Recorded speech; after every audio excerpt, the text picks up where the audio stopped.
You are looking now at the Sacramento River. As you can see, it's at about 25 feet right now. Over the course of this weekend, the river is likely only to get higher. Good evening. Thanks for joining us. I'm Laura Painter. And I'm Chris Thomas. ABC 10's Alicia Machado is there tonight. She has a closer look at growing concerns about flooding. Water levels are on the rise on the Sacramento River after recent storms, and with more rain on the way, they're expected to rise even further. A concern for folks living along the river, especially people who I spoke with living in this houseboat. Oh man, it's been rough. We live on our houseboat right now. The storm has really been bad. Jensen Ben Ezra and his family usually call the Sacramento River home, but with recent storms and rising river levels, they've had to temporarily come on land. Their houseboat tossed around during the New Year's Eve storm. It was very scary, and it was raining, and it was so cold. Catherine Ben Ezra was on the boat with 3 of her 4 children and the family's dog. There was a giant, massive tree that hit us so fast and just ripped off my steel cleat, threw my boat out into the river.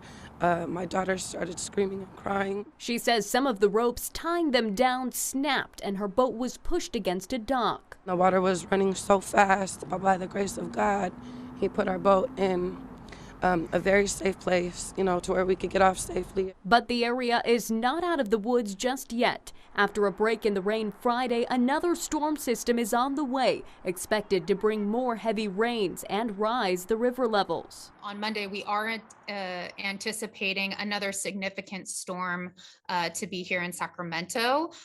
We think it might be something similar to what we saw on New Year's Eve. Water levels are forecasted to reach up to 32 feet on the Sacramento River after this next system, just 1.5 feet away from flood stage. As for the Ben Ezra family, the log is still under their boat, but they tell us help is on the way once storms die down. And they're just thankful no one was hurt. My kids worked as a team to grab bags of luggage and get it off, but ultimately it just shows that when stuff hits the fan, how you can band together and work as a team, no matter what it looks like.